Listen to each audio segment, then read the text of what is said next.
Welcome to Grid Live Wrap Up. Busy race weekend.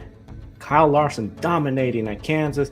Alex Palou untouchable at Indianapolis Motor Speedway. Plus supercars and MotoGP. A surprise winner. First time 71 years.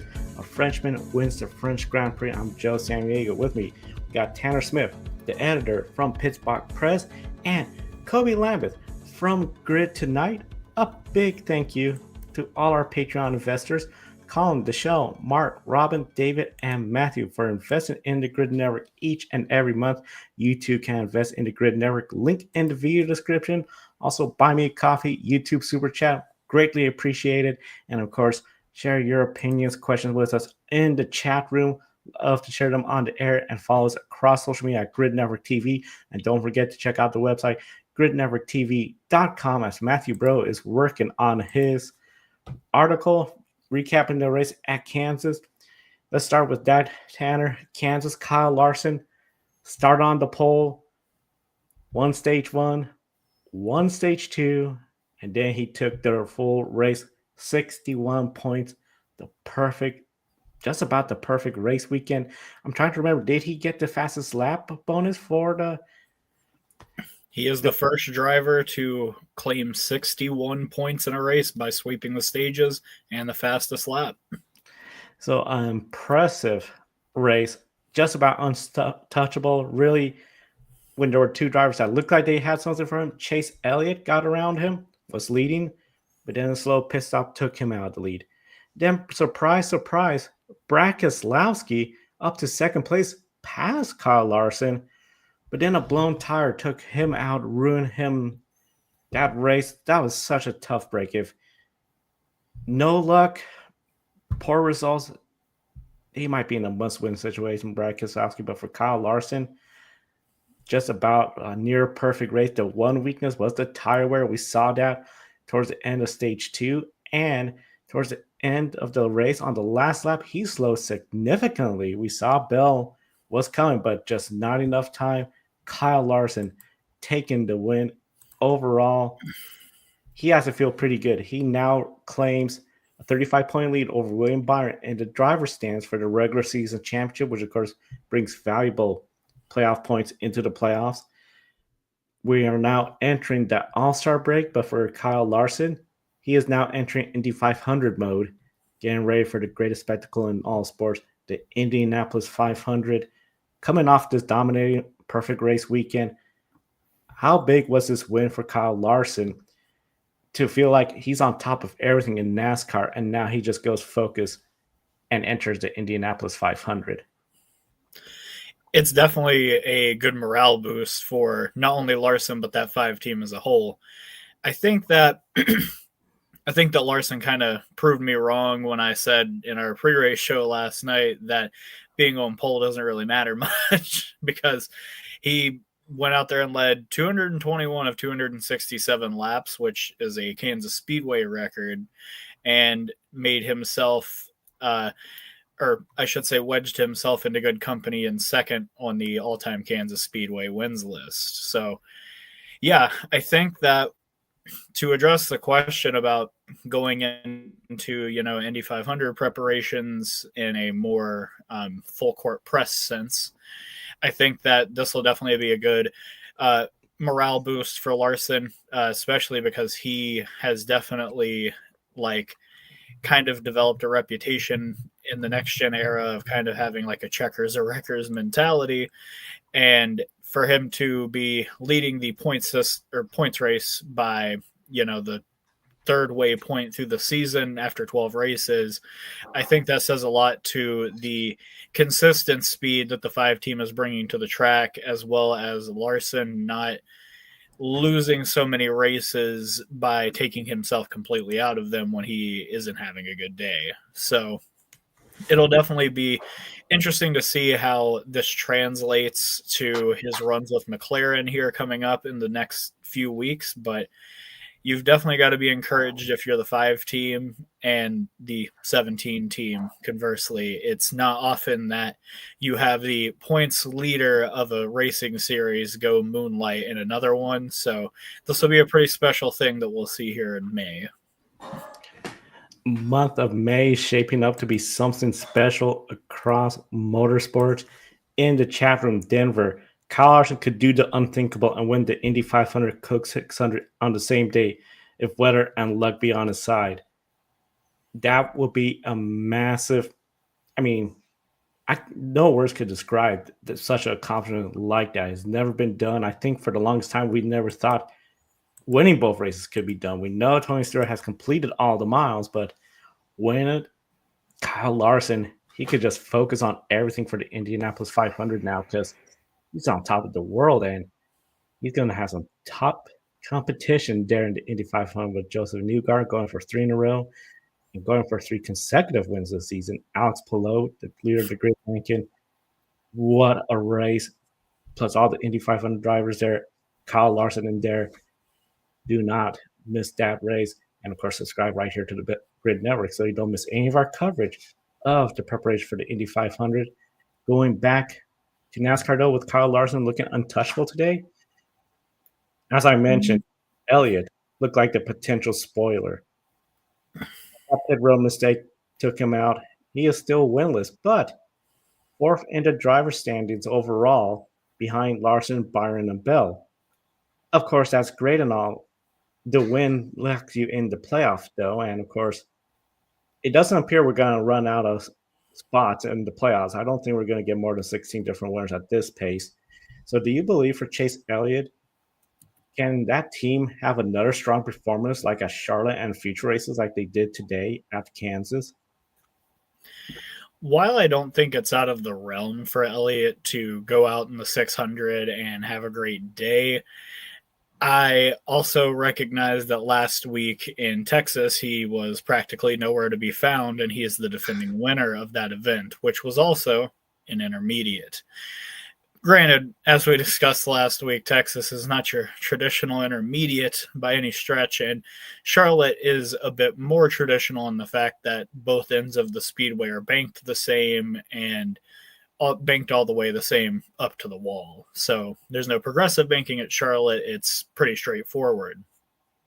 With that said, I think that it would benefit the 9 team to make sure they're getting the details right, because that seems to be what ends up dooming them today and in other times where they've had a good run this season. It just seems like they're not really dotting the I's and crossing the T's all the time, and ultimately that is the exact thing that cost them in this race.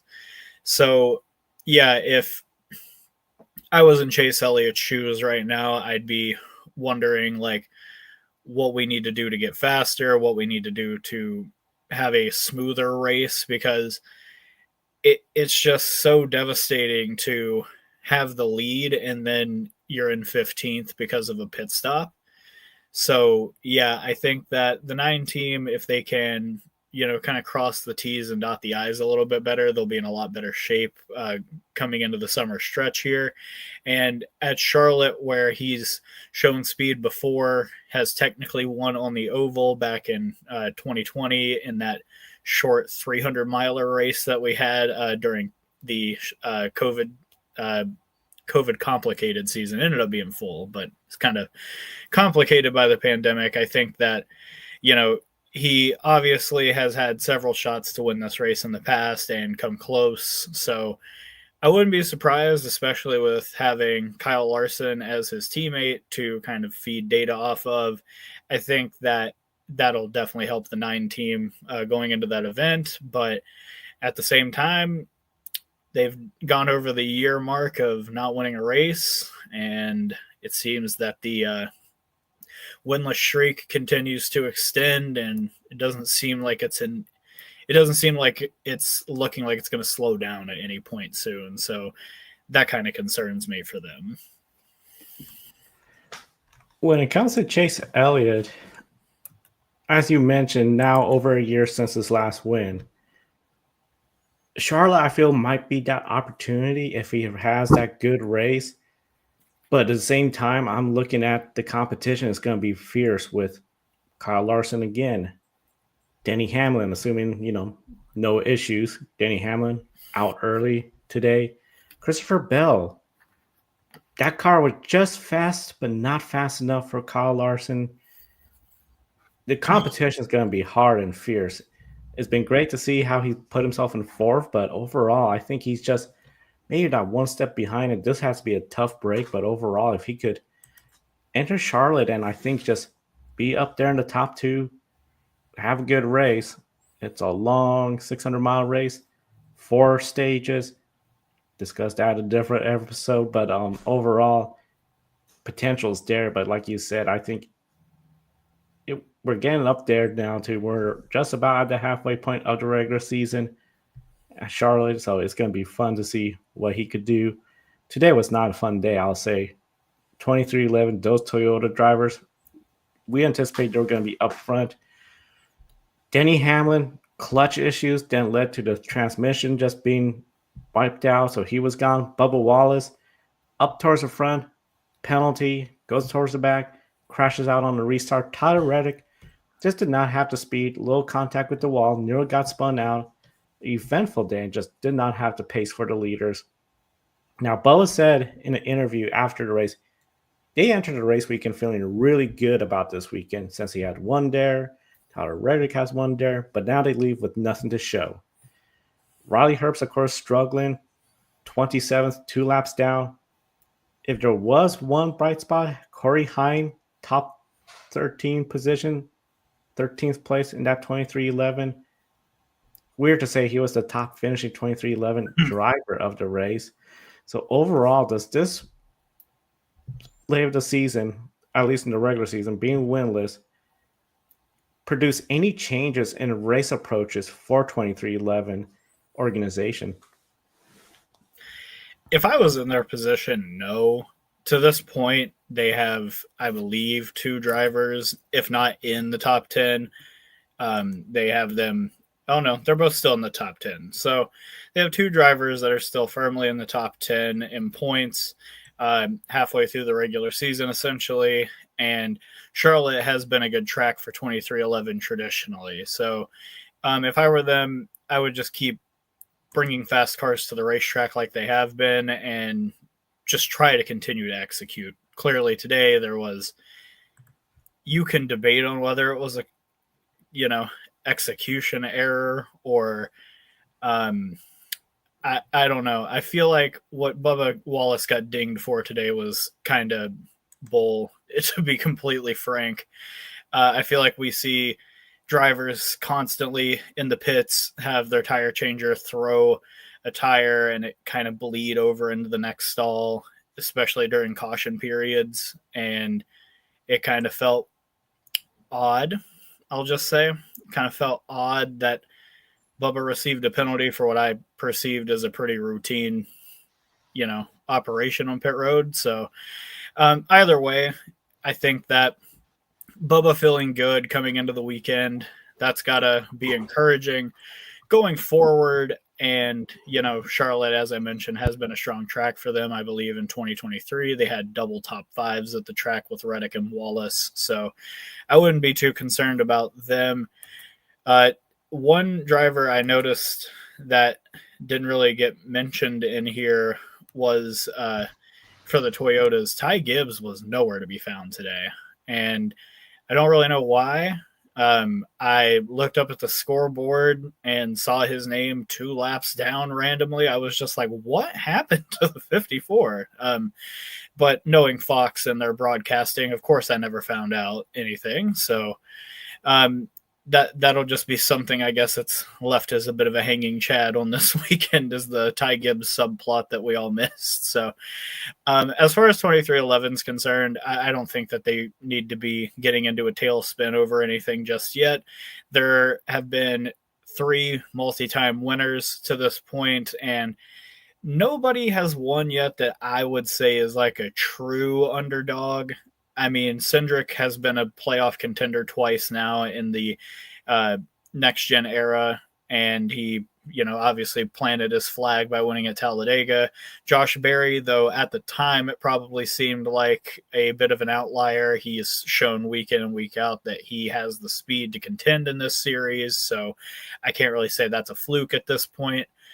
So, yeah, I don't think 2311 needs to adjust at all. They just need to keep bringing fast cars to the track, and eventually something will break one way or the other for them. And I would suspect that both cars will make the postseason. Riley Herbst, on the other hand, he's probably just got to hope for some really, really, really strong luck that swings in his favor, or winning at like Atlanta or Daytona, because I just frankly haven't seen any speed out of the 35 car this year. So I don't really feel the need to include them as part of this conversation, more often than not. But Corey Heim, very solid run for him, and only, I believe, his fourth or fifth start in this series. And after he had such a strong truck last night and, had all of those penalties kind of stack up against him, I'm sure having a great performance today and being one of the top finishing Toyotas was a real confidence boost for that 67 squad. Yeah, what a great effort by that 67 team. I mean, just go out there, log the laps. Got a little bit of an issue where he made contact with another car that started a chain reaction, 4 cars crashing after a restart. But when you're in that, like Kevin Harvick called, the hornet's nest of just 4 or 5 wide entering turn 1 and 2, he kept it going. Just one of those deals, that kind of racing. And overall, I have to agree. I think since they're so comfortably in the top 10, they don't need to change anything. You just got to keep doing what you got to execute. Might be a bit of a concern of where was the pace this weekend, but I mean, we saw Bubba Wallace early on in the race. He passed 5 cars at the start of the race. He was coming up there. I just think this team just got to focus on what they're doing, what they're doing right. Riley Herbst, just 27th. I mean, Shane Van Gisbergen finished ahead of him today, and we were talking yesterday about Shane Van Gisbergen, that Rookie of the Year battle.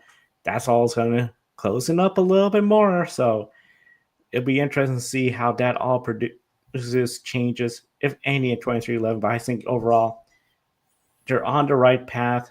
Just keep working on each race, improving here and there. But I don't think they need to think of we have to be aggressive. They're easily not in a must-win situation at all. They could still point their way in, and the way it's looking with, you got Larson, Bell, both with 3 wins each, Hamlin with 2 wins. Everybody else, single digits. I think they should be comfortably in. And this race, we saw plenty of passing. We saw drivers coming and going. We even saw a little bit of pit strategy. The third stage, we saw that flurry of cautions on the restart, which I think a lot of folks anticipate in some of these 1.5-mile oval races, and we hadn't seen for a while. Not to mention, this was also Fox's last points race of the year, as Amazon Prime will take over for the Coca-Cola 600. Good riddance. So overall, I feel it wasn't like the greatest race at Kansas, but it was at least something where, considering the criticisms we've heard from the last few race weekends, does this bring in the reassurance that the on-track product at these 1.5-mile ovals is still living up to the hype? And especially we're entering Charlotte, where a lot of people say that's probably the second best. I think that the Cup Series product right now is definitely in a bit of a fragile place. And, obviously coming to a track like Kansas Speedway, where, as I mentioned yesterday in our pre-race show, you can go from the apron to the wall and everywhere in between to find speed. I think that it was a step in the right direction, hopefully, but at the same time, I just don't think a lot of fans are going to come away from this race feeling that way, considering one guy completely throttled the competition for much of the day. Now, that's not Kyle Larson's fault and not his concern, for obvious reasons. I think that him coming away with the trophy is ultimately the only thing he really cares about coming into a race weekend, and obviously he achieved that goal. Now, as far as the 1.5-mile package as a whole is concerned, I think the Fox broadcast failed significantly today, and I'll explain why. I can't tell you, Joe, how many times I looked up at the scoreboard and saw drivers switching positions within the top 5, and we didn't see anything. We didn't see any passing. We focused on the 5 car for 100 of the 267 laps today, which, granted, he was the leader.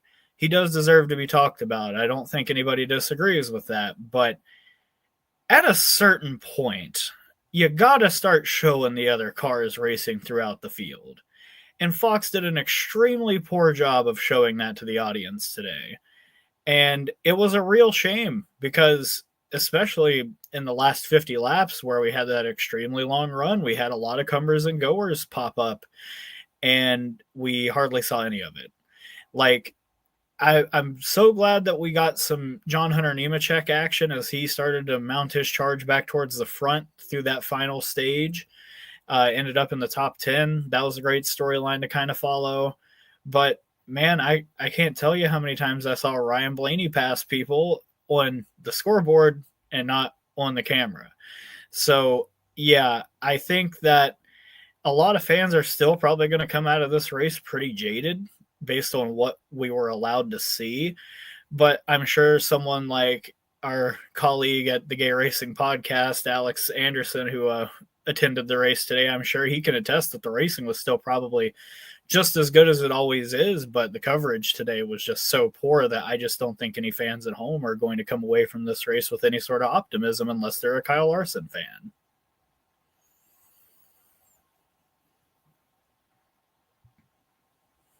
Overall, I agree with you. I feel there's too much focus on the leaders up front,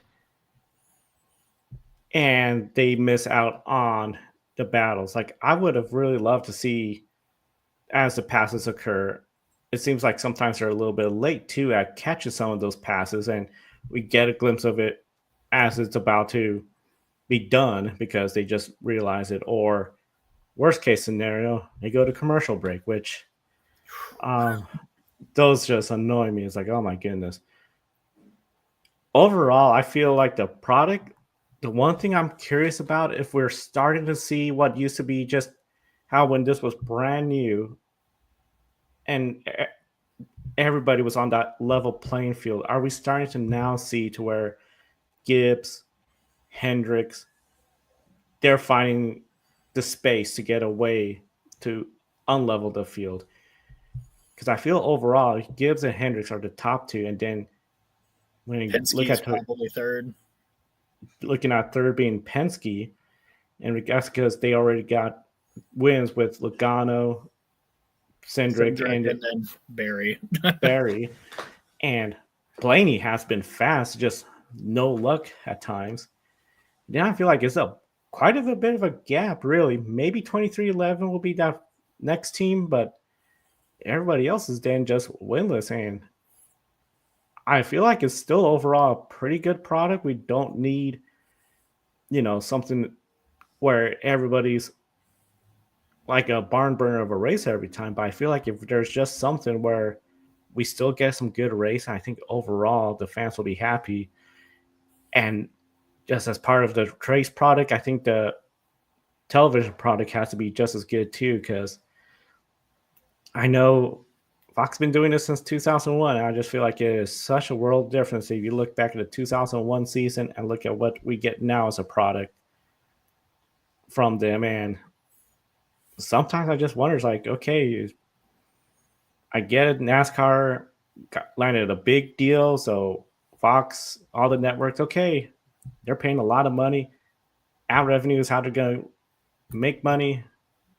But I just felt like that Straight Talk Wireless segment, while it was fun at Talladega, it just seemed really odd because there was a lot of silence when the field was all spread out. They should have done that right after the restart when you had the 3 or 4 wide, even 5 wide. I think that would have been really great. We'll just wait and see, though. But I think overall, this race, I think, is a positive reminder of the potential. Hopefully, we'll see more of that at Charlotte. And don't forget, The All-Star race at North Wilkesboro, that one I have no idea what to anticipate, especially the way things have been lately with the first year Kyle Larson show, the next year Joey Logano show. Whose show is it going to be? Will it be somebody's show? We'll find out right here on the Grid Network. Speaking about taking the show, while Kyle Larson stole the show, pretty much took over the show at Kansas, let's bring in Kobe because we got to talk about IndyCar, Indianapolis Motor Speedway, the road course, and Alex Palou making it the Hello Palou show again. Yeah, I guess we're going to a driver who I guess we can say is kind of stinking up the show in the NTT IndyCar series. But while he might be stinking up the show in some of your eyes, at the same time, we're also witnessing history because for the second race weekend in a row, Alex Palou took the pole and won with a dominant final run on soft tires. He just pulled away from Pato O'Ward and Will Power, and he ended up getting a 2-second lead by the end of the first lap on the final restart. So Palou was absolutely nailing it there at the end, and after this race weekend, he now has a 97-point lead over Kyle Kirkwood. So theoretically, Alex Palou, if he were to sit out the Indianapolis 500, he would still leave with the points lead. That's how dominant of a start he's had this season. And we have 6 ovals and 6 road and street course races left this year, and he's won at 5 of the 6 road and street courses. The only one he hasn't won at is Toronto, but he has a second place finish there. Tanner, do you think, given how dominant of a start Palou's had so far, do you think he's able to just points race his way to the championship now? But we know he's probably going to win, a handful of more races. I was going to say, he could definitely points race the rest of the way, but he's showing no signs of slowing down, and he really shouldn't.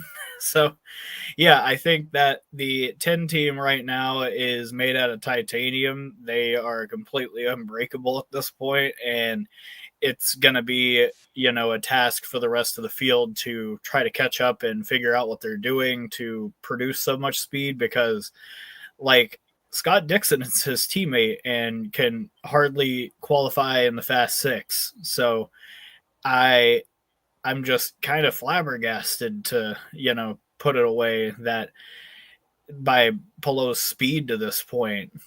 He has just been so rapid at so many different kinds of circuits, and like I said, he's just showing no signs of slowing down. And I mean, frankly, I feel like the season is, to put it in a way, Pullover. I think Alex Palou's pretty much got it in the bag as long as he doesn't completely biff it from here on out. And based on his racing acumen and record, especially with Chip Ganassi Racing, where he has a 5.3 average finish for his career we're in his 5th season at Ganassi. He has a 5.3 average finish with that team since 2021. So I don't see Palou, needing to points race, because I just think he'll contend the rest of the season, but he definitely could if he felt like taking his foot off the gas a little bit. Alex Palou, I have to agree, he is not going to start points racing. He's going to go out there racing hard. And we saw how in the closing laps, he got that car sideways in that quick little chicane, nearly losing it. So, I mean, he is pushing it hard week in and week out. And I think it's very important to do that, because if he starts playing conservative and we see somebody, granted, I don't think they're at the level where they're going to get 2, 3, 4 wins, bad luck could just strike. If you're playing conservative, you're in the top 10, but not in the front, you lose valuable points. He's going to go out there, I think, each and every week that he's up front in contention for the win, and he's going to push hard to get that win. And even if he's not winning contention, like we thought maybe for St. Petersburg, that first lap, okay, he's a little bit in the top 10, but not up front. You got Barry Wanzer there. He's going to think of something to put you towards the front. I think what we saw at Indianapolis Motor Speedway at the road course this weekend, how Barry had Palou stayed out one extra lap. I think that was a big difference when it came to that late restart, because while Pato O'Ward, Will Power had already stopped, made those tire changes, Alex Palou, 2 extra laps longer, just a little extra fresher, and just clean restart, got away, pull over the road course race at Indianapolis very quickly. I mean, the speed he was showing, he was just unstoppable. And at the end of the day, I think he's going to be hard to beat. He is probably, if he's like third or second place in the closing stages, and he knows, okay, like in Long Beach, I'm probably not going to get this one. He might take it easy, but entering every race weekend, especially the Indy 500, he is going out there for the pole and for the win. Yeah, and given the points lead that he has, I guess you can make an argument that he can afford to take some risks now, to try to go out there, and get, like say the win in the Indianapolis 500. So if it's, let's say, the last lap, and you're going down that backstretch heading into turn 3, and we know it can get kind of sketchy, you just try to pop it to the inside there to try to make the pass, and a lot of times, you'll see a driver will back out of it if they're not really sure they can make the pass, because if you miss time it, you and the other driver on the outside, you can end up in a massive crash. I think that given where he is right now in points, Palou could afford to make a move like that, but knowing the type of driver Alex Palou is, I would be surprised if he made a move like that, because as I think Townsend Bell has said it many times in Hinch, that he has this surgical approach to racing, and he's extremely smart and advanced for his age. So I'm sure that he'll continue to only make the smartest moves possible. But yeah, in regards to him points racing, it looks like he's not slowing down anytime soon, so he doesn't necessarily need the points race. Just keep your foot on the throat, so to speak. That's the easiest way to do it, and that's what he's doing right now. And he's basically crushing the throats of every single driver out there, and they're trying to figure out a way to beat this guy, because it seems like that it's incredibly hard to beat Alex Palou right now, and it doesn't seem like anyone has an answer for it. And Palou did not lead the most laps of this race, but that award goes to Rahal Letterman Lanigan Racing's Graham Rahal, who led Exeter in turn 1, lap 1. And given what we've seen so far with the hybrids on the road courses, I thought potentially, that we might say congratulations, Graham Rahal, on your race victory, but it wasn't meant to be for Graham. His pit crew ended up getting him out ahead of Palou, and he kept the lead and Palou behind, but the strategy ultimately was not in the favor of Graham Rahal, being on the black tires at the end, and he got swallowed up before fading to 6th place. Joe, how does RLO rebound and learn from this despite a promising day?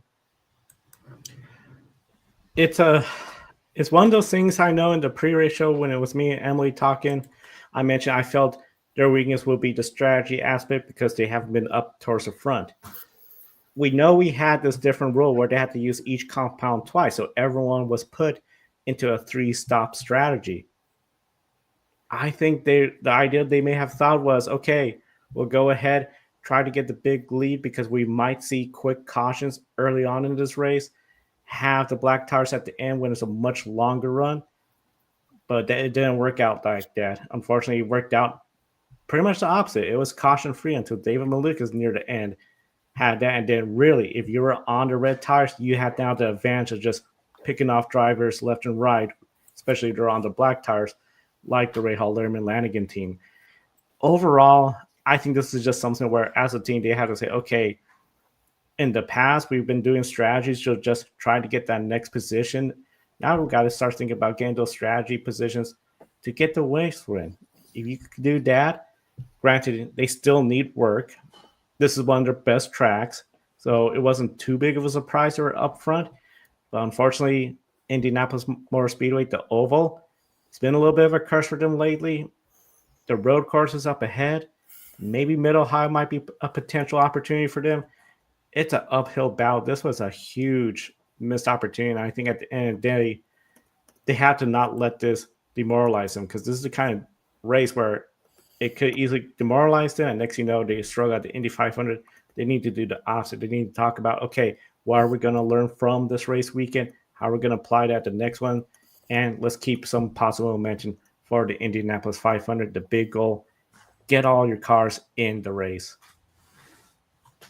Yeah, definitely. And just to touch upon that's kind of what I was going to be walking down, was they probably should be focusing more on trying to make all of their cars get into the Indy 500 before they, come away from this race weekend with any sort of, depression from not winning. I think that it was pretty clear to me from the get-go that Rahal was in trouble, because he never really pulled away from Palou, and just being a casual observer of someone like Palou, I've kind of noticed that he kind of has this like Jimmy Johnson factor about him where he'll just like right about a half second, 3/4 of a second behind you. He'll just coast there for a little while and wait for you to burn your stuff up. And then he'll just seize the opportunity when your tires start to give way and scoot right on by. And when you know it on like lap 58, that's exactly what happened. As much as Rahal, clearly had a really strong first stint and was able to take the lead in turn one, I just had a feeling that our resident Thanos in Alex Palou was going to inevitably get by. And of course, that's exactly what happened. Now, as for the Rahal, Letterman, Lanigan team as a whole, I think that their speed in qualifying was really impressive, and I'm sure really nice to see for that team.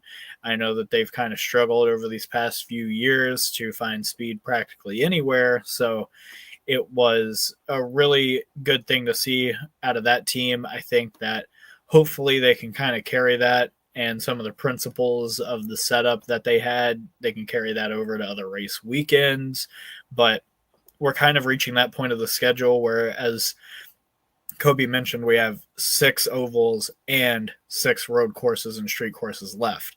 So we're kind of at a delicate point in the season where your oval program really needs to be the thing that's up to snuff rather than your right and left turn program, we'll say. So as far as RLL is concerned for the rest of the season, I think it would behoove them to kind of pat themselves on the back a little bit. They got a top 10 out of this weekend and led the most laps in a race for the first time since probably Lundgaard's win back in 2023.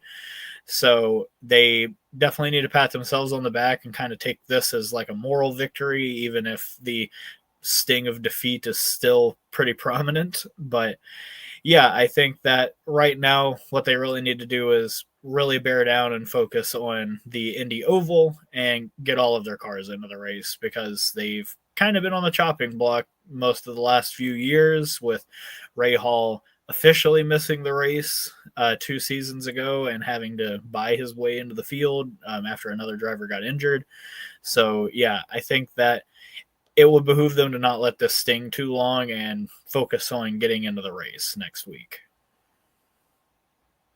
Yeah, Tanner, that's a great point as well. And we know the history of RLL's oval program, is not really that great, and that's something that they should absolutely improve with. Only, one car getting bumped this year. You certainly don't want to be that one to get bumped, but I'm actually more concerned about the Prema drivers not making the race compared to the Rahals, because Callum Ilott, Robert Schwartzman, Prema, that entire team. I think that this year in IndyCar is going to be a deeply, deeply humbling experience for them, kind of like when Carlin Racing came in from the European ladder system to IndyCar. Carlin found out it wasn't that easy, and Prema, we know they're used to competing for race wins and championships in just about every single season that they are in. And this year has been nothing but struggles with Callum Ilott and Robert Schwartzman behind the wheel, and that's to be expected when you're a new team, to show you how hard it is to compete in the NTT IndyCar Series. But getting back to our RLL, yeah, man, what a gut punch for Graham Rahal.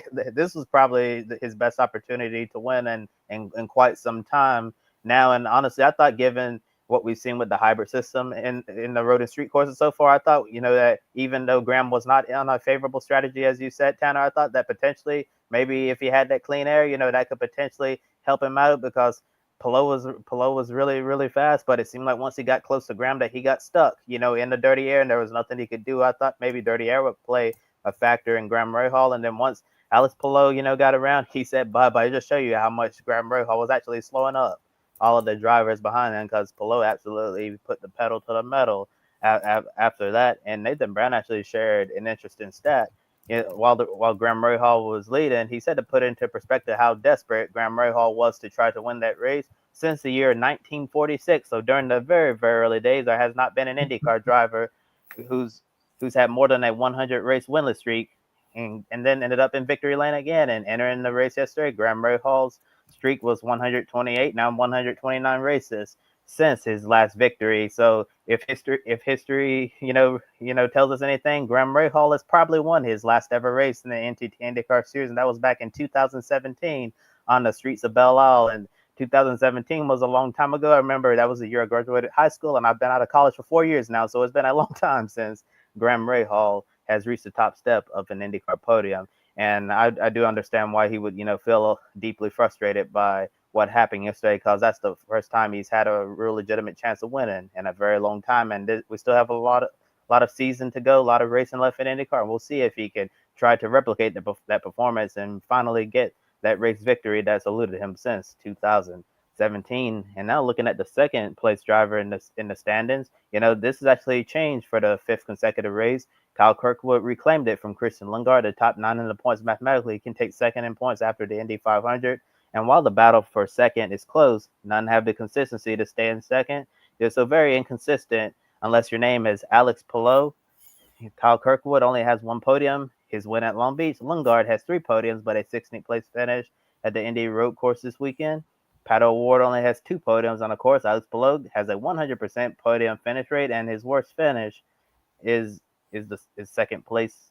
And so, Tan, I'm going to start with you on this one. Going into the Indy 500, which driver is likely to take second in points? First, can I just say this is such a funny graphic. Like, we're in the 5th race of the season, and we aren't even talking about championship contention anymore. We're talking about how close you are to second place. The race is for second, basically.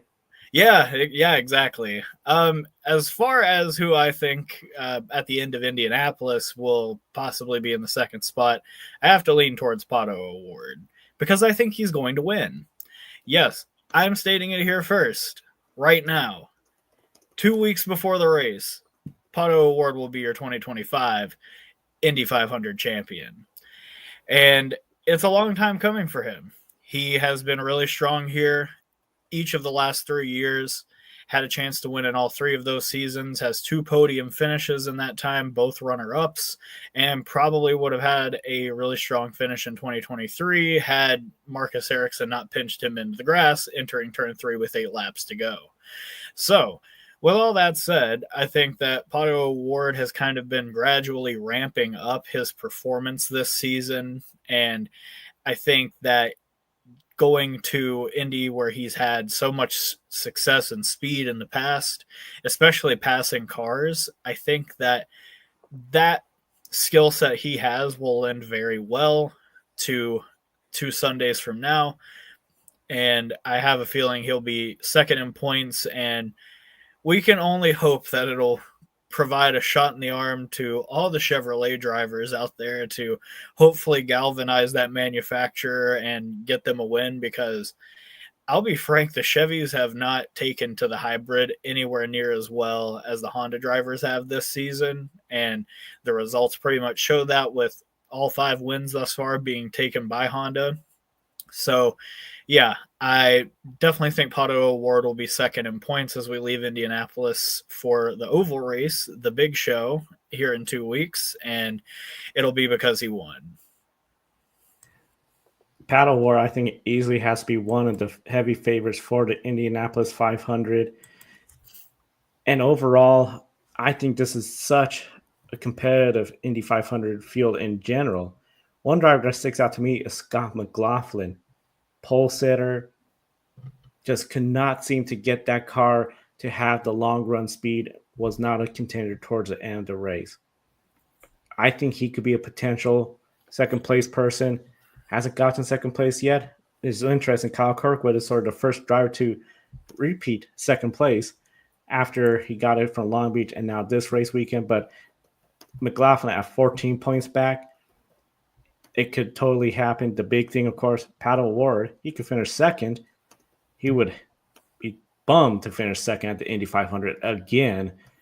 He could maybe claim second in the standings, but I just know that is not something they all want to go out there to win this race. So it's going to be really interesting. I sort of like what Kobe has said about how like Alex Palou has such a big lead. He could be extra aggressive in this Indy 500 trying to get the win. It makes me think a driver like Colton Herta, who 9th in the points, mathematically could get second place, could he be more aggressive just because he knows, like, okay, season's not exactly going that great. Win the Indy 500 will change everything. Just go out there, get that win. Depending on how the others stack up, he might be there, but at least gain some value points. So it's going to be very interesting to see how, I think, from everyone entering the race, the goal is always to win, but how much more aggressive are you going to go to try to claim that win? Yeah, for sure. And I also wanted to say, I think that it would be a real awesome storyline if Pato O'Ward ends up winning the Indianapolis 500 2 Sundays from now because of how everything transpired last year. We thought he made the perfect move last year till Joseph Newgarden, made that insane pass on the outside heading into turn 3. I thought Pato had the race won. He probably did as well. And then just the emotions of winning the Indianapolis 500, he really showed the agony of defeat. He got slightly out of his car, and then he just, dropped his head like he knew he was that close. And you never know when you're going to have a chance to win the Indianapolis 500 again. It just seems like that Pato O'Ward is destined to win this race someday, whether it's 2 weeks from now, 2 years from now, or whenever. I think he will certainly win this race at some point in his career. And I'm going to wait till we see all the practice days and qualifying session before I decide to make a pick a winner call. But I certainly say he has to be one of the early favorites to go out there and get that win. And I would not be surprised if he leaves the Indy 500 second in the point standings. And we'll see after Indy if anybody can challenge Alex Palou, because it's still early, although he is having a historically dominant start to this year. And we talked about some of the teams who have been doing extremely well this year. Now let's talk about one team who is struggling this year after a great 2024 season. That team is AJ Foyt Racing. Santino Ferrucci had an engine failure before the racing finished 20th. David Malukas' car rolled to a stop, bringing out the first full course caution since lap 1 at St. Pete, in which the broadcasters were cheering for. They were so happy to finally see a caution after over 400 consecutive laps of green flag racing, I believe.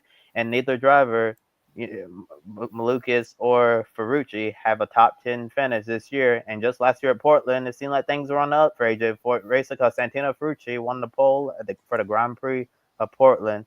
Joe, will the poor start to the year quiet the rumors of Malukas replacing Will Power at Team Penske next year? And what do you think happened to Foyt over the offseason? Man, with AJ Foyt Racing, I don't know exactly what happened. It almost reminds me a little bit of I believe it was 1997 or 1996 when Pac West Racing with Mark Blundell, Mauricio Guzman, and Cart were having a great season. Mark Blundell got a couple of wins, including at Portland under wet conditions. He got the season finale race win and looked like Pac West was going to be a contender. And then the next year, Pac West just did not show up. It started their slump of going downhill until later on, much later on, a couple of years later, when a rookie named Scott Dixon, he got a surprise win at Nazareth. So overall, it reminds me of that because here was AJ Foyt Racing. They were looking really good last year. We were at Portland when Santino Ferrucci got that surprise pole. It seemed like after the Detroit controversy where there was a criticism about AJ Foyt Racing having Penske equipment running towards the back, it seemed like that motivated the team and they got some great performances. But then this year, it just seems like they're going back to what it was prior. And for David Malukas, a lot of people thought this is going to be a big year for him. He's going to be running up towards the front. That has not happened. In fact, it's been the opposite. Just he's been very quiet, and he should be a driver that is talked about as a potential fan favorite, a potential star, and that's what Roger Penske wants. Somebody like that to go into the number 12 if the rumors are true. So overall, I think it's a setback. Could it make the rumors go from likely true to more false? I don't know, because I think at the end of the day, you got to still realize that AJ Foyt Racing, while they got that alliance, they're still not exactly top 10 material team, but they're just dropping the ball, I feel, from all the excitement from last year. I think it's a number of factors, but I kind of alluded to this in one of my previous answers that it seems that the Chevys have not exactly taken to the hybrid component quite as well as Honda, even though it was allegedly a joint venture between the two. And I have a theory for why that is. Honda has been working with hybrid technology for far longer in other racing series, so their engineers know how to get the most out of it, versus Chevy, who don't really have that experience really at any level of motorsport. So I think that, you know, outside of, I guess, the Cadillac IMSA program, they probably wouldn't have any experience with hybrids. And even then, that's a really new technology for General Motors. So I think part of the reason why they haven't really contended is their manufacturer as a whole is just a little bit behind, a step behind the Hondas, but specifically Alex Palou. In addition to that, Joe touched on this. They are in an alliance with Team Penske. Well, Team Penske hasn't really had any race-winning pace to this point, unfortunately for them. I think that this hybrid component kind of takes a little bit of the superpower away from drivers that like to have a little bit more rear movement in their car because of the 100 extra pounds that the hybrid supercapacitor added to the car, and it's all in the rear. And as I mentioned, if you like a rear balanced car that has a lot of rear travel, I think that having that 100 extra pounds kind of takes a little bit of that slide out of the rear end of your car, takes a little bit of that movement away, and makes the car a little bit stiffer and a little bit tighter to drive than most of these guys are used to. I mean, we can't forget that the DW12 has been around for, I believe this is season 13, season 14, something like that. Like, they've been racing this car for over a decade now, and we don't really have the announcement of a new car in development or in sight. So with all that, technical mumbo jumbo out of the way, let's talk about the drivers themselves. David Malukas, this is his first year with the team.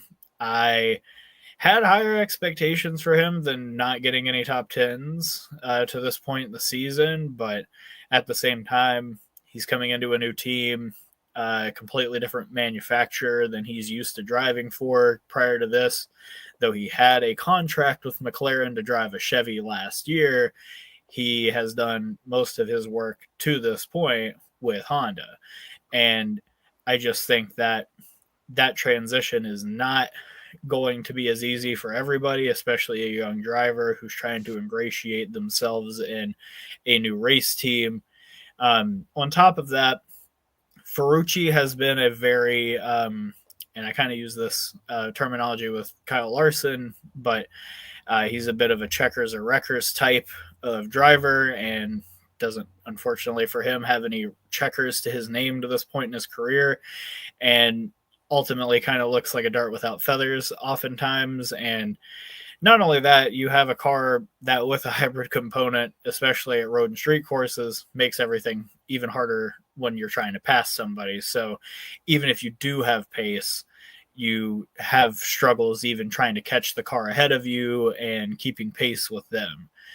So combine all of what I just said, and then add in the fact that they lost a chief technical advisor in Michael Cannon in the offseason, and you definitely have a mixture of a whole lot of new and a whole lot of not good things happening.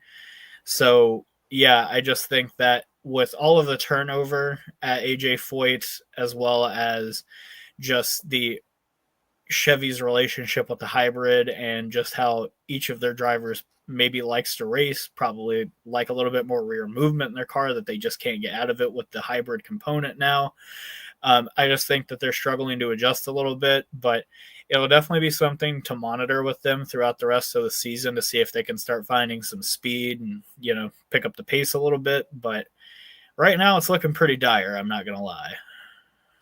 Yeah, those are some excellent observations, Tanner. And I don't think enough people are talking about one of the points you made enough about potentially Chevrolet, not taking to the hybrid system as well as Honda does. So, Honda, they have a lot of more experience than GM does, and and IMSA, the Cadillac GTP, they have the hybrid system, but only a few years of that. So I guess that's better than nothing for General Motors. But just a few years of having experience using the hybrid technology compared to Honda, having years of experience in hybrid, that's a lot to catch up with. And in regards to AJ Foyt Racing, it's been really crazy to see how everything seemed to be on the up and up for this team last year, and then you get to 2025, and it seemed like that have started to take a nosedive once again, and just really shocking to see all this happen, because since they have access to Team Penske data, personnel, and all the things that Team Penske has that makes them so-called Penske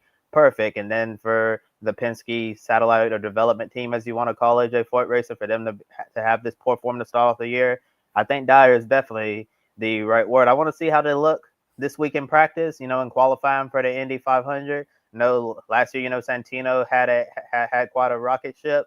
If AJ Foyt Racing shows up this coming week, and they don't have the speed that they had last year, then I think, it's a sign of, not so good things to come for the remainder of the season. And I'm actually glad you brought up, the renowned engineer Michael Cannon, who is highly respected in the IndyCar paddock for many years. He's been with quite a handful of organizations over the years, and it's funny because as soon as he gets to that organization, it seems like that organization, they instantly get better. And then when he leaves, maybe minus the exception of Ganassi, it seems like things kind of fall apart. So I wonder how, losing Michael Cannon has played a part in AJ Foyt Racing, and how this happened. And I'm actually looking at, the list of places where Michael Cannon was throughout his IndyCar career for about, a decade. From the late 90s into the mid 2000s, he was a race engineer with Forsyth Racing, which no longer exists. And then he spent like a season at Carpenter Racing from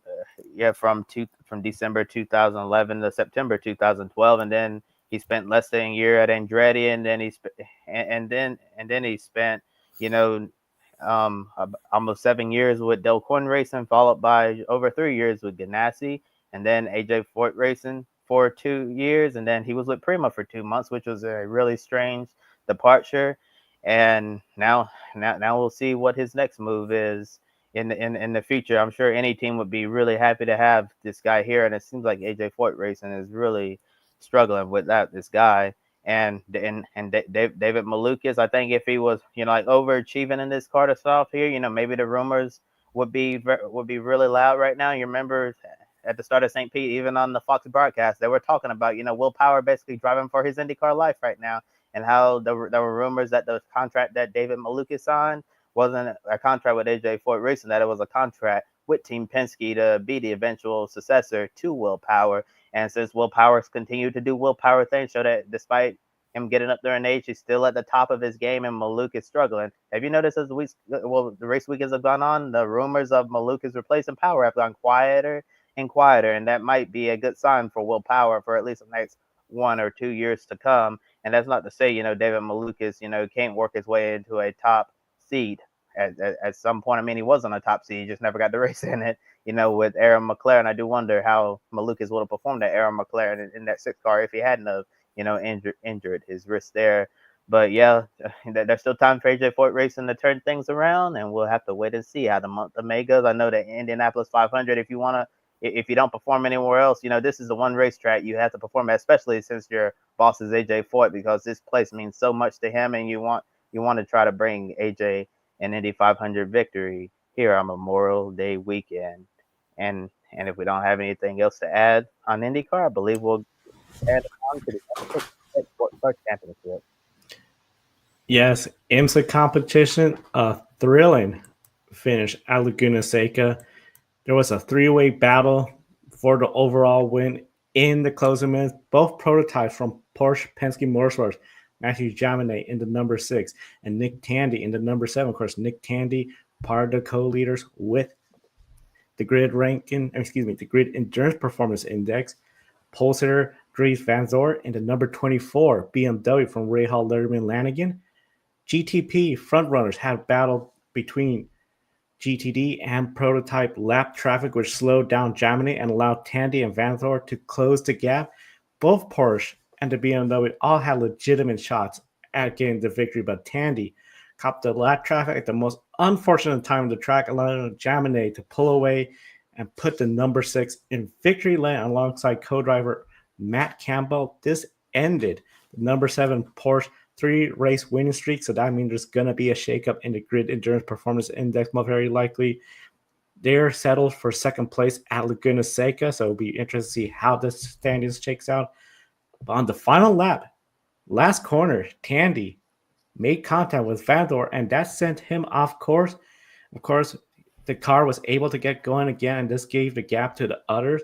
The number 24 BMW still managed to finish third overall. Race control looked at the incident, Kobe, and they decided no action needed. Did both Porsche Penske's drivers do a good job racing each other down to the wire? And do you think there should have been a penalty for the last lap contact between the 24 and the 7? Yeah, I think Matthew Jomine and Nick Tandy did a really good job there racing each other at the end. I know when you're driving for Team Penske, especially Roger Penske, watching it closely, you definitely don't want to go out there and take out your teammate. And we've seen this before, with these two cars battling for the win. They always seem to understand, the name of the game, that you don't need to make contact with your teammate and you don't need to take unnecessary risks racing your teammates. I thought both drivers raced very hard but clean, and didn't really expect to see anything happening from them. So I thought, the Team Penske did a really good job in this situation. And once again, Porsche Penske Motorsport domination continues in IMSA, but it just wasn't the 7 this time. So it wasn't the 7. So the Nick Tandy and Felipe Nasr win streak is over now, with Jomine and Matt Campbell ending up on the top step of the IMSA podium today. So while the number 7 streak is over, the other manufacturers, they need to figure out how to beat these Penske Porsches, because they are still the superior manufacturing team in GTP right now. And in regards to whether or not there should have been a penalty, honestly just saw that as an unfortunate racing incident. And I've said that many times before, but watched the replay and I didn't see anything that was so horribly egregious there that I felt like required action to be taken. I watched the replay a few times. As you saw, Nick Tandy, he got behind that Lamborghini GTD car, at the worst possible time. And then, Dries Vanthoor, trying to get the second spot on the podium. He saw that, took advantage, got beside, and then Tandy kind of panicked. He turned hard right. And then you have, on your left of Tandy, you have this Lamborghini GTD car, and on the right you have Dries Vanthoor. And I saw the hole was just closing, and contact was just inevitable at that point, and then Vanthoor, went off course, got it fired up. And since, the top 3 were so far ahead of the competition, Vanthoor did not lose a spot on the podium. So that's really a good thing there. I wonder if Vanthoor, beached it, and then he was just stuck there and he, fell all the way back to the end of the lead lap. I wonder in that case, would IMSA have issued a penalty, but we'll never know that. But at the end of the day, it was no harm, no foul, because Vanthoor finished exactly where he was running, at the time of the incident. Yeah, he finished right, pretty much at the position. I think if there was a bigger drop in positions, granted from none to any would be a different statement, but I think if that was the case, maybe they would have looked a little bit more. But I just think this is hard racing coming up on lap traffic. You're battling for every position. This is for the podium, obviously, of course. Second place on the line. Just good hard racing in GTD Pro and GTD. We saw repeat winners from last year. Number 77, AO Racing Porsche, with the pink Roxy livery this weekend instead of the green Rexy that we usually saw, who won GTD Pro for the second consecutive year with Lauren Heinrich and Klaus Bachler. It was also another victory for the number 57, Windward Racing Mercedes, Philip Ellis and Russell Ward in GTD. IMSA, they returned back on May 31st at Detroit Street Course with GTP and GTD Pro. Teams in actions before some of the teams and drivers hop on the plane to France, because we all know the big one, the 24 Hours of Le Mans, is coming around the corner. And speaking about coming around the corner, let's bring Tanner back in, because let's talk about the Supercar Series and their version of short track racing. Repco Supercars Championship thrilling weekend at Tasmania for the Snowy River Caravans. Tasmania Super 440, Brock Feeney won the first 2 races, including the second race from pole, a big weekend.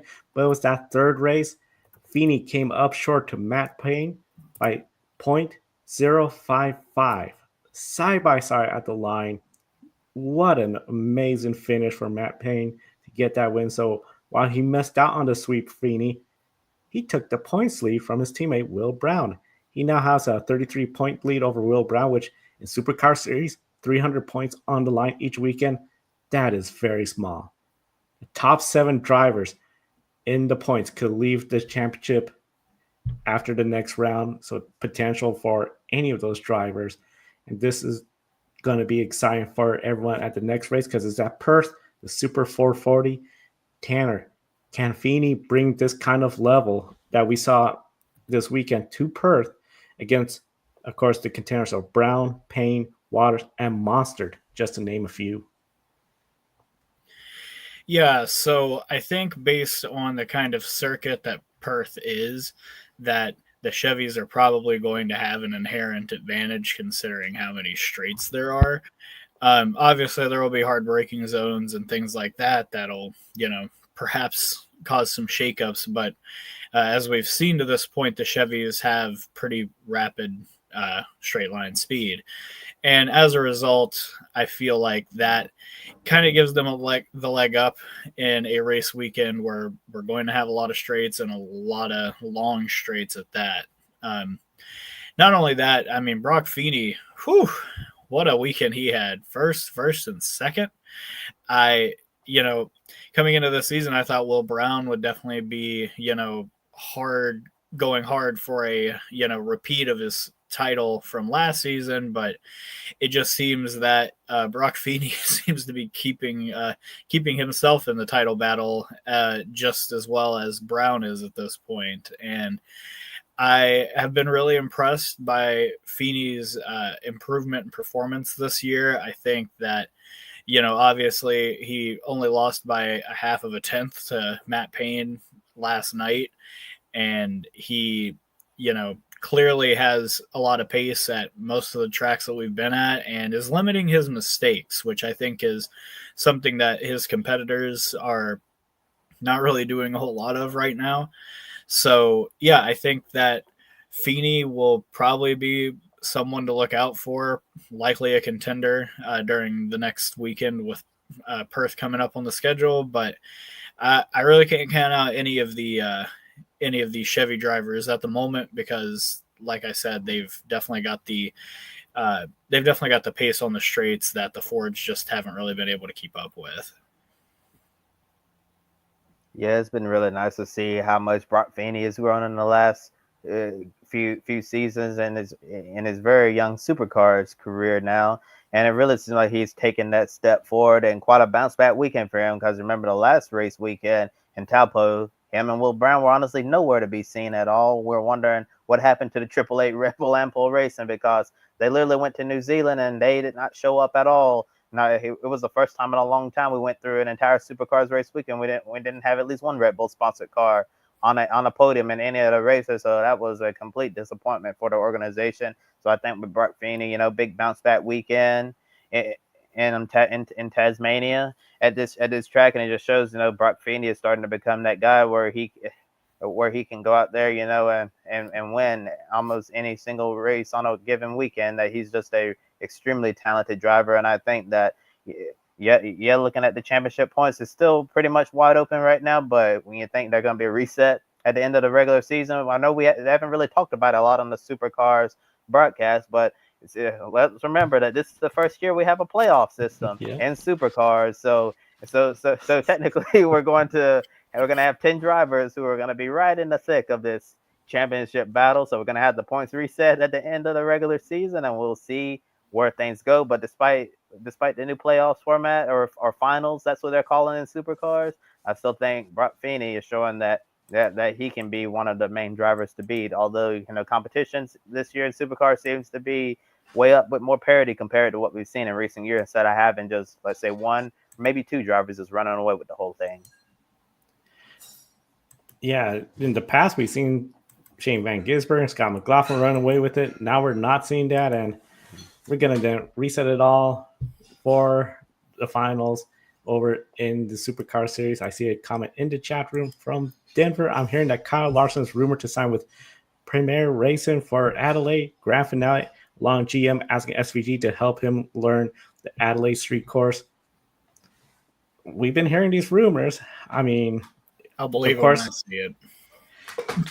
if Kobe, you have anything to add to it, or Oh, just rumors? yeah. I said personally, I haven't heard anything about this, but I did read about it on V8 Sleuth's website, and that would be really interesting, especially for Premiere. That would be huge for them to run, and one of the top superstars in NASCAR and in motorsports in general. That would be real huge for the series, huge for this team because Premiere, I think they've taken a lot of steps forward and in their racing program.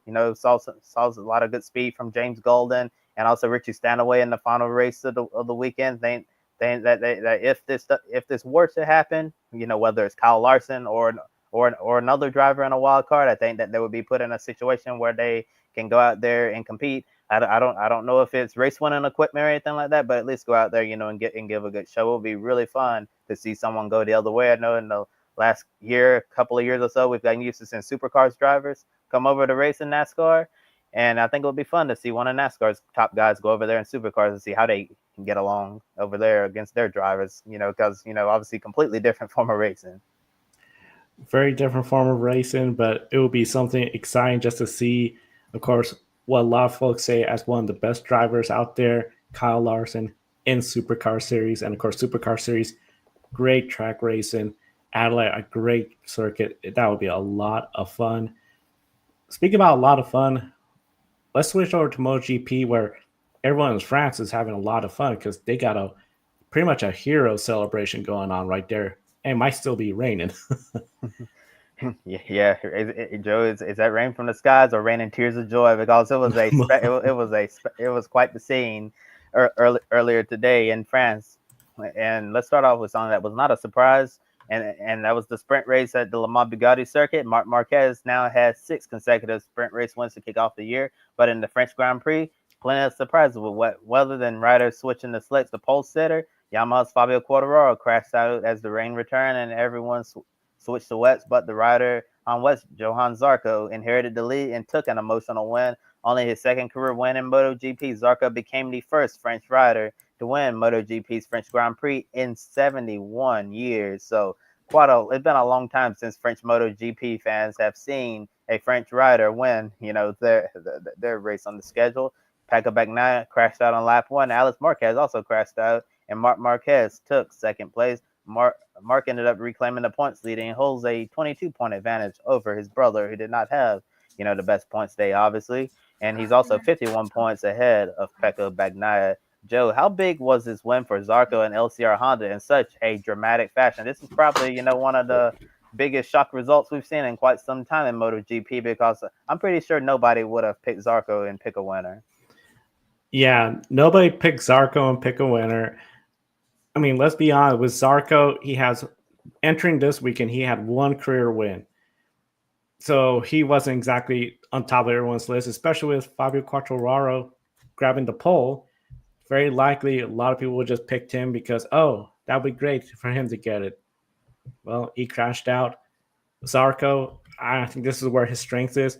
Just showing that awareness. Let's get to this rain tires before everyone else does. That was the winning move. A great lead.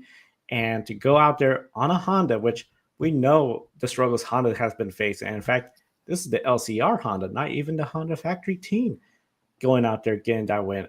What an effort by Johann Zarco. I think he's still proven he still is capable of going out get the race win. He may not have the best bike. He may not have the best equipment.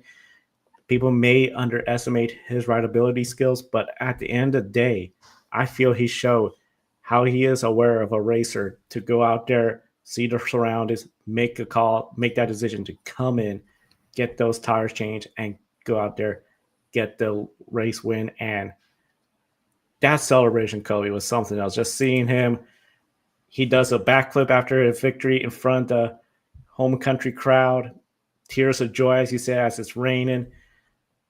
That is the feel-good story of motorsports that we all love. And I think Johann Zarco getting this is a big moment, potentially somebody's shining moment as well.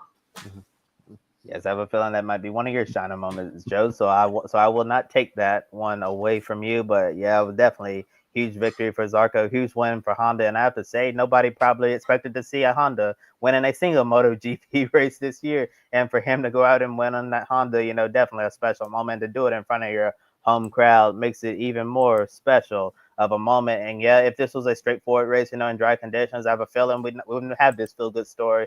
But despite, any criticism they may want to throw Zarco's way or Honda's way, he took advantage of the racing conditions that were dealt to him, right? And sometimes it takes a perfect storm, for all of this to just come together. And it was just a magical moment for him. So I think, we should let him enjoy this special moment, because when you see something like this happen, it's just really, really special. I mean, if you're like a Marc Marquez on a Ducati, you win a race, it's like, yeah, cool, I just won another race and you move on. But this is a true feel-good underdog victory in MotoGP, and usually those are the type of stories that fans flock to more often than not.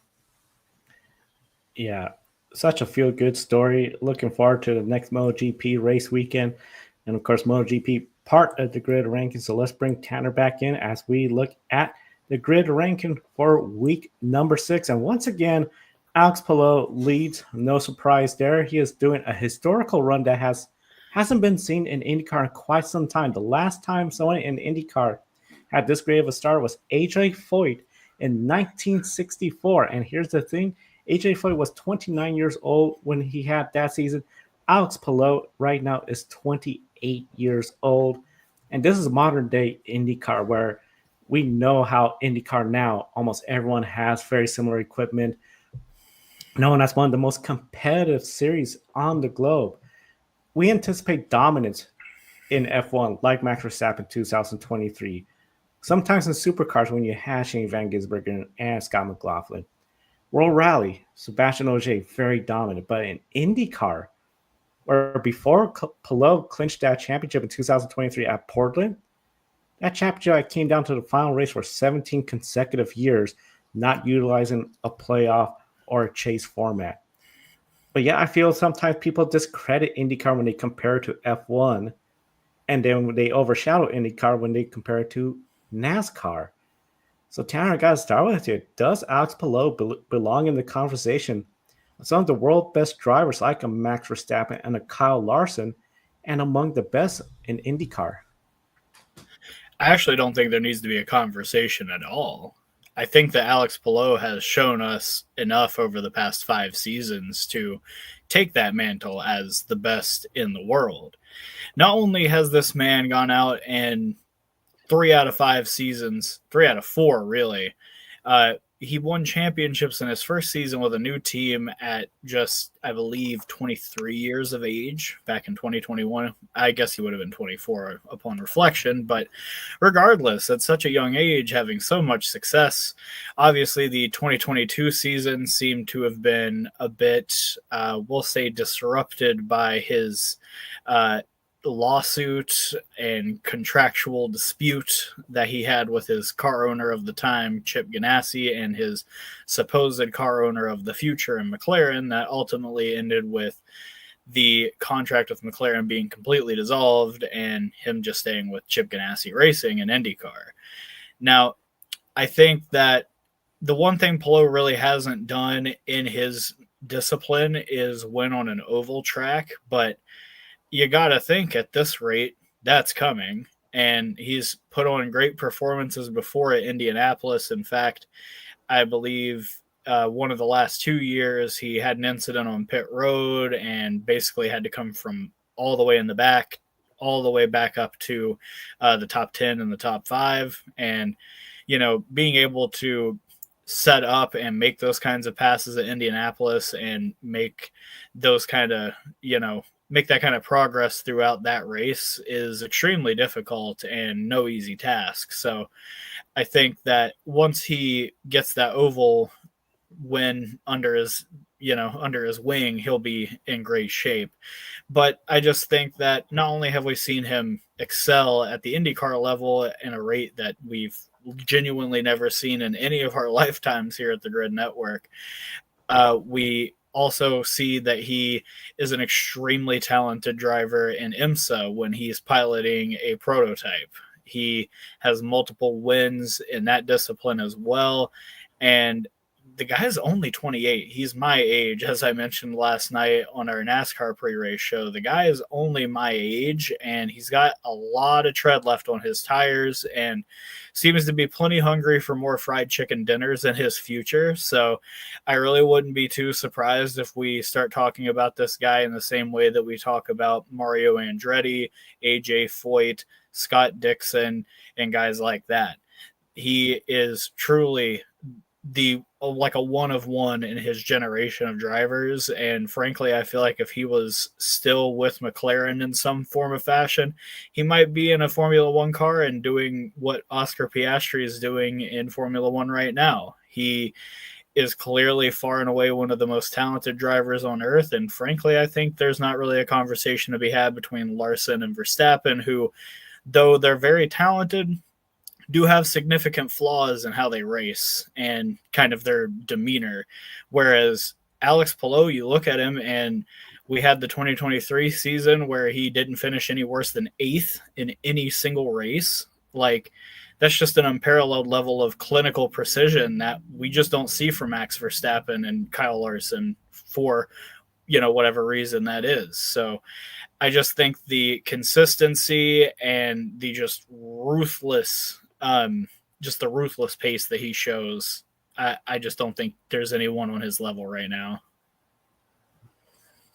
I guess the only thing I can say is the numbers speak for themselves. Look at the grid ranking graphic we just had, and the big lead that Alex Palou has right now over everyone else. A full 9 points on Sebastian Ogier. And but here's the thing: Sebastian Ogier is not even running full time in World Rally Championship, so Sebastian Ogier is more than likely not going to stay up there where he is right now in the grid ranking. So you take it down to a third place. I believe it was Elfyn Evans, also from the World Rally Championship as well. Good Lord, just shows how dominant Alex Palou has been. I think he is absolutely one of the best drivers in the world. And according to our grid ranking right now, he's actually the best driver in the world. So I think he definitely deserves to be in the conversation among the world's top drivers, and definitely right now the top driver in the NTT IndyCar Series. And I know for the longest time, we've always said that Scott Dixon, his teammate, has been one of the top drivers, in the IndyCar Series and one of the best drivers to never race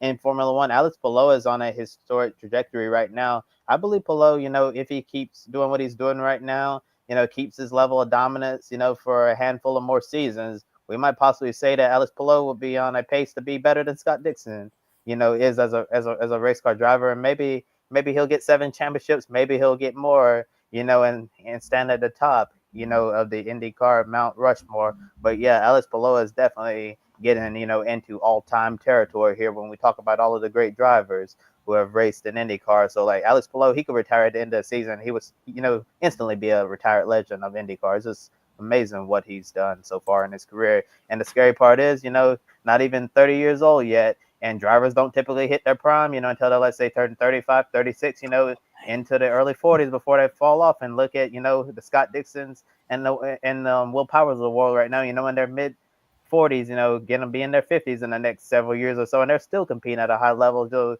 Alex Palou, he could really do this another 10, 15, 16, 17 more years, and just imagine how many races and championships he could win, between now and then. I think we could potentially be witnessing, just the beginning for a driver who could end up being not one of the all-time greats in IndyCar. Maybe Alex Palou could end up being one of the best drivers we've ever seen. One of the best we ever seen. And in the chat room, Adam, it's Alex Palou versus the field in the IndyCar Series right now. And that's what it really feels like. I mean, even after the race, Pato O'Ward was like, I don't know what's going to take to beat him. I don't think anybody knows. And right now, nobody seems to have the consistency just for a start that would help. To think you got to go back to 61 years ago, last time we saw anything like this in IndyCar. It's just amazing. Of course, looking at the rest of the grid ranking, some of the little bit of a shakeups that we saw. You have Scott McLaughlin fell out of the grid ranking, and now Pato O'Ward is back in with his finish at Indianapolis. And of course, Johann Zarco from MotoGP, his win in Le Mans, that got him in. One of the big things, all 7 series are in the top 10 with Supercar Series. Brock Feeney getting in, and of course Lando Norris, just as all the other drivers have fallen out, finding himself higher up in the grid ranking. And going back to, again, the story of Alex Palou, because I feel that's the big story all weekend. In Formula One, we saw Max Verstappen go on a historic season of dominance. World Rally Champion Sebastian Ogier, Supercars SVG, Scott McLaughlin. Now we know fans want to see racing where there's multiple different winners, where there's close racing, a close championship battle. That's why we see the introduction of now playoffs in 2 of the grid ranking series. We see fans wanted more of that entertainment, but at the same time, there are fans that do appreciate the level of somebody going on there dominating their respective series. We don't see that in IndyCar often, as I mentioned. But now we got Palou putting on a clinic. And some fans, they're not happy. They want to see the IndyCar where you really don't know who you're going to win, where pick a winner is hard. I mean, this was, I feel, the easiest pick a winner for IndyCar, where everybody, I think, pretty much picks Alex Palou. So, Kobe, when a driver dominates their respective series, should fans at least understand the rarity of what we're witnessing, especially in a series like IndyCar? Yeah, absolutely. And I think David Land said it best on his YouTube channel. He said that, yeah, you can be upset about this and that with IndyCar. You can be upset with, IndyCar leadership for failing to do this or that. You can be frustrated, with the hybrid system hurting the on-track product. But the last thing, or the last person you should be upset with is Alex Palou, because all he's doing is just showing up and doing his job to the best of his ability. And he's doing it extremely well. And I'll admit, when I was a young race fan, when I saw drivers dominating like this, it was very frustrating to me. And because I said, this is not what I want to see. I don't want to see someone, dominating all these races. I want to see parity. And I want to see, these multiple drivers being able to battle for the win. And then, once said driver, retired, or they got to a point in their career where they were no longer as dominant, I always thought to myself, I should have respected what they were doing at the time. And as I said yesterday on the IndyCar broadcast, Alex Palou is now in rarefied air, because, as you say, Joe, we're not used to seeing this level of dominance in IndyCar. IndyCar has traditionally been a very competitive open wheel racing championship, and now it's the Alex Palou show, and we're all just here for the ride. So now, since I've gotten older and matured a bit, instead of been frustrated with the dominance we're seeing, I actually tip my hat to Alex Palou, and I'm just appreciating, what we're seeing right now, because what the dominant stretch we've seen from Palou, we may never see anything like this ever again, or at least in our lifetimes, because, like you say, Joe, 6 decades ago was the last time we saw something like this happen in IndyCar. I mean, none of us who are alive right now, right here at the Grid Network, ended up seeing that. But for what Alex Palou is doing right now and the history we're seeing, I think that, even if you're not a Palou fan, if you're frustrated with him for so-called stinking up the show, you should at least have respect for what he's doing, because it's just, incredible to watch. And I just want to see how far he can go at this. How many race wins is he going to have at the end of his career? How many championships he can get? But right now, it seems like sky's the limit for him.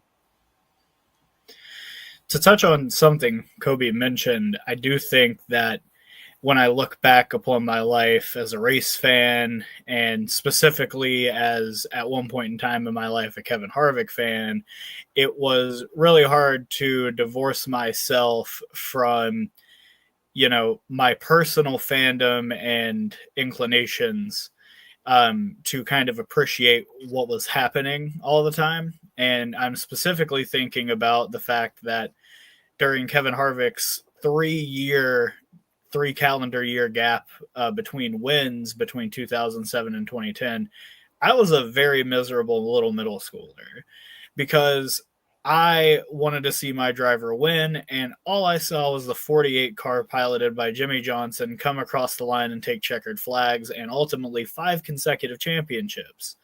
And as Jimmy's career started to wind down and I grew as a person, I recognized a bit of a blind spot in my fandom of the sport as a whole. And, it was kind of a shame that back in those times when I had the ability to really appreciate what Jimmie Johnson was doing at the time, I instead chose to pout and be mad about it. So it's been kind of gratifying to have a similar situation crop up in a series that I've been getting into more as an adult.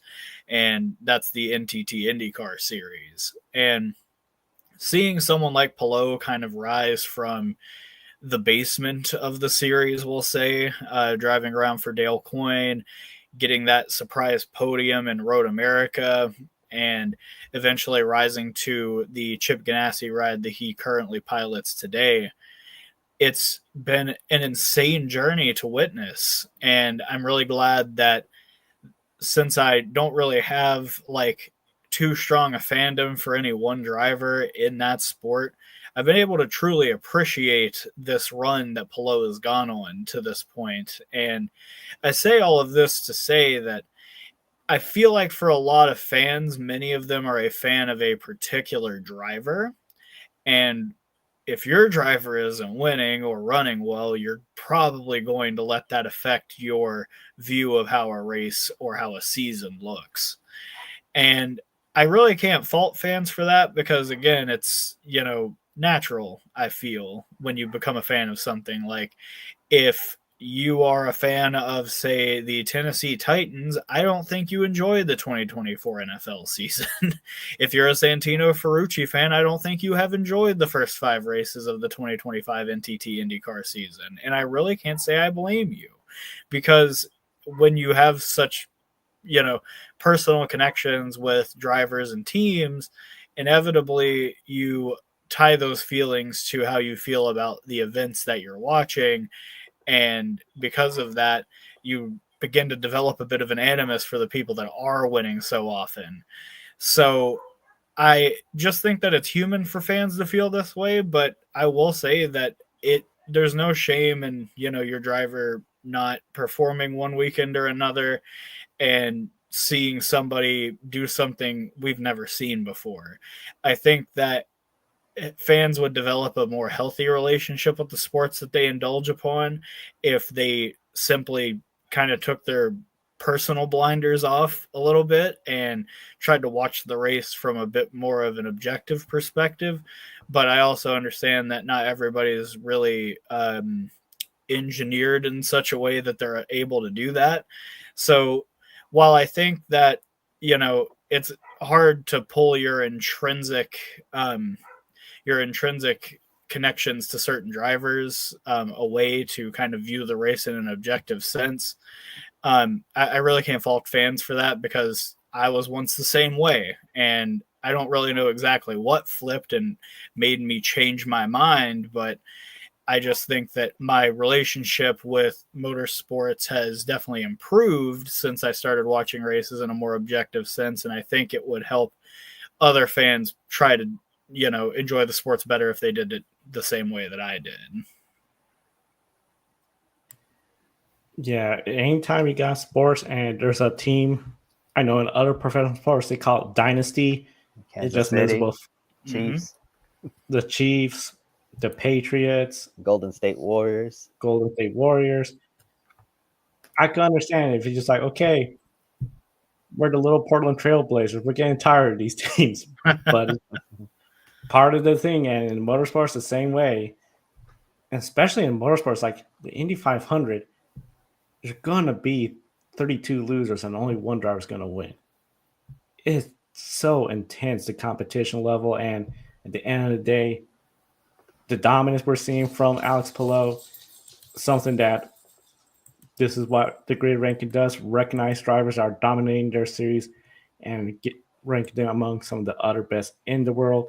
In the chat room, Adam, to see what Alex Palou is doing at IndyCar right now is amazing and sensational. I think that's pretty much echoed by everyone here, because that is a very amazing accomplishment. 61 years, and he still has the Indy 500 next and plenty of racing this year and in the future. Let's switch over to reflect with our one shining moment. Yeah, well, it's about the end of our show, so it's time for our great one shining moment. So let us know down in the chat below, based on all the racing that you watched this weekend, what's the one thing that you'll take away? And Tanner, I'll start with you. What's your one shining moment? I've beat the drum enough for Rinus VeeKay this season that I feel like I should give it to somebody else. So I'm looking at John Hunter Nemechek in the NASCAR Cup Series. After a tumultuous day in Kansas City, John Hunter Nemechek took advantage of the calamity towards the end of the event in the final stage and went for an alternative pit strategy that gave him fresher tires for the final run of the race compared to the drivers ahead of him. And he used that extra rubber to battle some of the best in the sport and claw his way into the top 10. And it's his 4th of the season, which if you had told someone at this point last year that John Hunter, who ended up leading the series last year in caution flags brought out and crashes collected, I think if you had told someone last year around this time that John Hunter would be somebody that's fighting for a playoff spot right now, I think you'd get laughed out of their faces. And it's really been a, really good rebuilding season for the Legacy Motor Club squad. I think that there is an overlap between those races that Jimmy Johnson did last year, where he was allegedly collecting data for the team because they came into 2024 with Toyota with no notebook to speak of. So they kind of went in raw every weekend with no idea how to set the car up and just kind of had to wing it and hope for the best. Now that they have a bit of a notebook underneath them, a lot of data that they have to sit on, and, two incredible drivers in Eric Jones and John Hunter Nemechek, I think that Legacy Motor Club is starting to make those improvements that I forecasted coming into the season. And it's really nice to see, because I think that we can all agree that NASCAR is better when the Wood Brothers and the associated Petty car, which is the 43, when those cars are doing well. And though John Hunter Nemechek pilots the 42 for that same team, it's still really nice to see that team, which struggled so mightily over the past 2 years, really start to develop some speed, and especially at a track like Kansas, where, as I mentioned, I feel like anybody can be competitive. It was really nice to see Nemechek come through the field and, battle some of the sport's best en route to a 4th top 10 on the season, which I believe doubles his total from last season through 12 races. John Hunter Nemechek, that's a good shiny moment. My shiny moment, I got to say, I have to agree with Adam on this. Johann Zarco, MotoGP victory at the Bugatti circuit, of course, home of the Le Mans 24 Hours, in the rain, making the right call on a Honda, which everyone knows the struggles of Honda in MotoGP lately. I don't think people would have anticipated this kind of result for a Honda rider, and especially Zarco, who I feel a lot of people sort of underestimate his riding skills. He's had some good rides. Now he's in LCR. A lot of folks just wondering, well, he'll contend for points, he'll get points, but will he get a win? Probably not. We got to remember the long journey it took for him to get his first win. Now he got his second win on a brilliant move. And yes, rain played part of it, but this is part of motorsports. Controlling yourself in the wet weather, controlling the bike. And in MotoGP, just seeing him out there celebrating with the home country fans, making the backflip, the tears in his eyes. This is going to go down as probably your first victory is always great. Your second victory is, of course, just as great, and more victories. But I think for him, especially in this manner, this might be the biggest victory he's going to remember in his career, and hopefully maybe more in the future. Yeah, those are some great shining moments, and my shining moment has to go to the finish of race 3 in Tasmania. That was so spectacular to drive that Matt Payne pulled off. Like that was like the strategy that he was on, in that last race. It was extremely unlikely that would work out, but he ended up making the extremely unlikely likely and ended up holding off Brock Feeney there at the end. And to put into perspective of how wild of a victory that was for Matt Payne, while everybody else, come in there, get the service, in the tires. Matt Payne ran the final stint on 47 to 48 lap older tires. Like he literally had that many, almost 50 more laps on his tires than Brock Feeney had, and been able to manage the tires like that at the end. Cause after running almost 50 laps on that set of tires, his tires were shot. Like there was theoretically he shouldn't have been able to, last up there as long as he did. And then it just made for an awesome photo finish there. It's just incredible to to see something like that happening. And I see the supercars, on their social media pages, they're celebrating, the year finishes that they're having. Kind of reminds me of what happened, I believe, last season in NASCAR, when you had two of the closest finishes happen at Atlanta in the spring, and then also Kansas in the spring as well. And just so far this year, we've had two of the closest finishes in supercars history. And one of them obviously been in Tasmania. That is the third closest. And then the second closest finish in supercars history was earlier this year under the lights at Sydney Motorsport Park when Cam Waters, once again, twice he's ended up on the losing end of history. Brock Feeney, Cam Waters nipped Brock Feeney at the line in Sydney, and Matt Payne nipped Brock Feeney at the line here in Tasmania. So unfortunate history that Brock Feeney has to be a part of there. And I believe the closest finish in supercars history was in 1983 at Adelaide International Race. It was between two of the legends of the sport, Alan Moffat and Peter Brock, where I believe Peter Brock ended up on top of that race. So it was really crazy thinking about all the years we've seen of supercars racing over the years, that two of the closest finishes of the series history have happened this year. It just shows us how good the racing has been this year in supercars. Good racing in the supercar series. Great shining moments from everyone. And of course, we're going to be recapping more moments from the race weekend with Grid Encore tomorrow. A special guest host will be on the air to recap everything on Grid Encore. Then Indianapolis 500, some special programs coming. So be sure to subscribe to the Grid Network so you don't miss any of our programs. Wednesday, Grid Tonight. Going to be a little bit of a different time because of all the practices going on for the Indy 500. Women in motorsports. Then we'll do this all again next race weekend. And of course, be sure to subscribe. As I mentioned, we're 2 weeks away. It's so crazy to say, from the Indianapolis 500. Of course, we will do our annual special Grid Life previews for the Indy 500 on the morning of the Indianapolis 500. We're going to preview the field, including 4 of the big drivers everyone's going to be talking about entering the race: Alex Palou, Kyle Larson, Joseph Newgarden, and Pato O'Ward. Those 4 drivers are going to be the center of attention for a lot of folks. And of course, we will preview their races and everyone else in the field, including who missed the field. Don't miss any of that right here on the Grid Network. Subscribe, hit the bell icon, give a thumbs up if you like our program, and share with your family and friends that love motorsports. And of course, thank you, Colin, the show, Mark, Robin, David, and Manage for investing in the Grid Network each and every month. Link in the video description so you can invest through Patreon. For Tanner and Kobe, I'm Joe. Thank you for watching today's program. We'll see you next time.